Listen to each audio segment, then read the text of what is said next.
Viewers, how are you? कैसे हैं आप लोग? तो दोस्तों, जैसा मैंने आपसे कहा था कि हम लोग फेड के ऊपर डेटा एक वीडियो लेकर आएंगे आप लोगों के लिए। तो चलिए आइए डिस्कस करते हैं कि फेड हमारे लिए क्यों इम्पोर्टेंट है, क्या रीज़न है, उसको हम थोड़ा समझते हैं फंडामेंटल ग्राउंड्स को। तो आज आपका एफओएमसी का स्टेटमेंट है, फेडरल का फंड रेट है रात को 11:30 बजे के आसपास।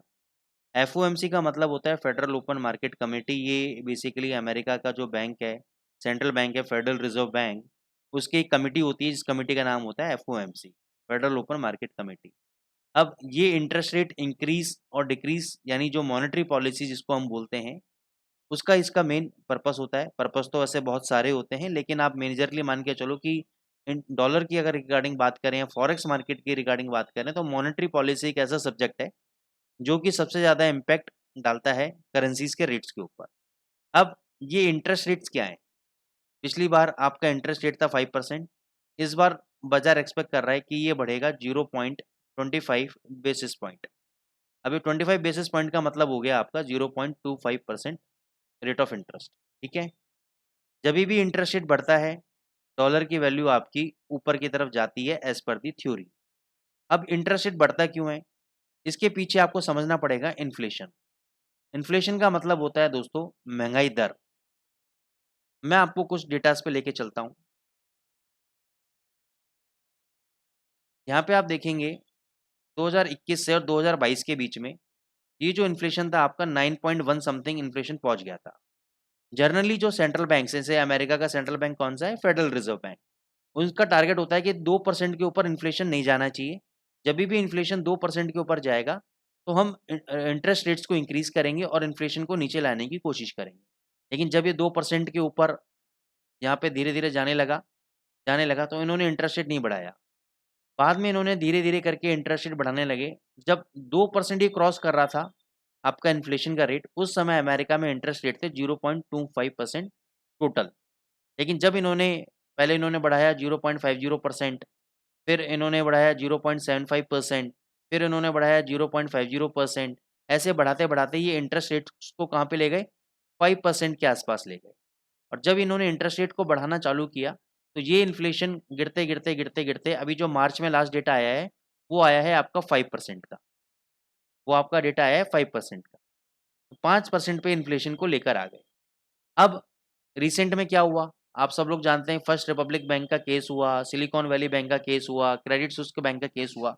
तो जब गवर्नमेंट ने लास्ट टाइम आपका इंटरेस्ट रेट्स को इंक्रीज़ किए, तो उन्होंने बोला कि भई अब हम लोग interest rate increase, last time जो इंटरेस्ट रेट इंक्रीज़ करेंगे वो मई मंथ में करेंगे। लेकिन उन्होंने स्टार्टिंग में बोला था नहीं करेंगे, क्योंकि जो फाइनेंशियल क्राइसिस आ रहे हैं, ठीक है ना? इसके चलते अगर हम इंटरेस्ट रेट इंक्रीज़ करेंगे तो लिक्विडिटी क्राइसिस आ सकता है। लिक्विडिटी का मतलब क्या है? बाजार में वॉल्यूम सकअप हो सकता है। वॉल्यूम की कमी आ सकती है, जिससे बाजार में रिसेशन का खतरा हो सकता है। तो उन्होंने कहा हम इंटरेस्ट रेट इंक्रीज़ नहीं करेंगे। लेकिन जैसे-जैसे 10 दिन बीत गए, 15 दिन बीत गए, बैंकिंग का जो मैटर है थोड़ा ठंडे बस्ते में चला गया। तो इन्होंने कहा कि नहीं, अब हम जो है मई मंथ के अंदर 0.25 बेसिस पॉइंट का इंटरेस्ट रेट इंक्रीज़ कर सकते हैं, लेकिन this is the last time. मतलब इस साल के अंदर ये लास्ट टाइम है कि हम इंटरेस्ट रेट इंक्रीज़ कर रहे हैं, फिर हम इकोनॉमिक कंडीशन को रिव्यू करेंगे सितंबर मंथ के अंदर। सितंबर तक हम कोई भी इंटरेस्ट रेट इसके बाद इंक्रीज़ नहीं करेंगे। सितंबर के बाद देखेंगे हमें इंटरेस्ट रेट इंक्रीज़ करना है या नहीं करना है। तो अगर मैं एक लॉन्ग टर्म व्यू लेके चलता हूँ, तो इसका मतलब क्या है कि आज के बाद, आज इंटरेस्ट रेट है रात को 11:30 बजे, आज के बाद आपका इंटरेस्ट रेट इस साल नहीं बढ़ना चाहिए। एज़ पर दी जो स्टेटमेंट है given by the Jerome Powell साहब, जो कि आपके फेड के चेयरमैन हैं। अगर इंटरेस्ट रेट नहीं बढ़ेगा तो इसका मतलब डॉलर के लिए नेगेटिव होना चाहिए, डॉलर नेगेटिव जाना चाहिए।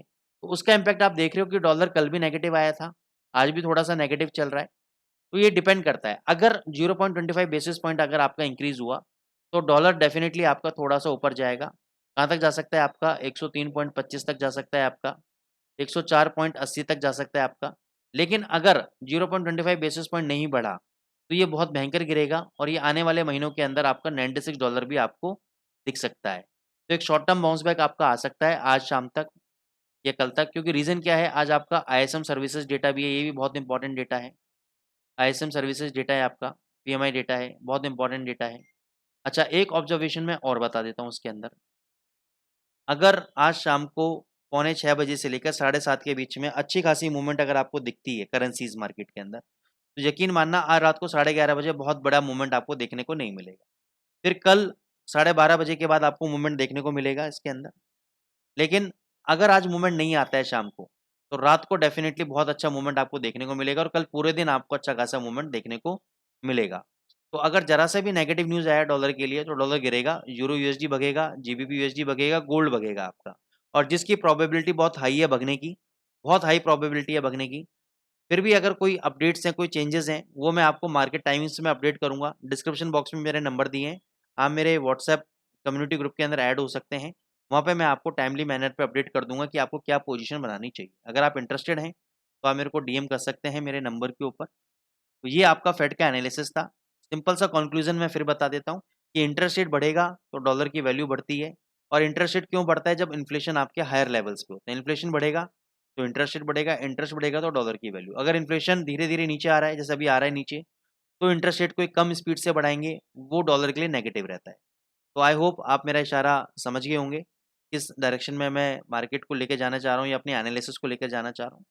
तो ओवरऑल अगर मैं बात करूँ 0.25 बेसिस पॉइंट बढ़ेगा तो डॉलर थोड़ा-सा बाउंस बैक मारेगा, लेकिन उसके बाद फिर नीचे मारेगा। लॉन्ग टर्म में डॉलर वीक है, यूरो तेज़ है, जीबीपी तेज़ है, गोल्ड तेज़ है। ये फाइनल कंक्लूजन है मेरे इस वीडियो का। दोस्तों अगर आप हमारे एडवांस कोर्सेज़ में जॉइन करना चाहते हैं तो प्लीज़ नीचे के नंबर पे कॉन्टैक्ट कर सकते हैं। उसमें मैं आपको पूरी डिस्क्रिप्शन मैं आपको बता दूँगा। Thank you so much.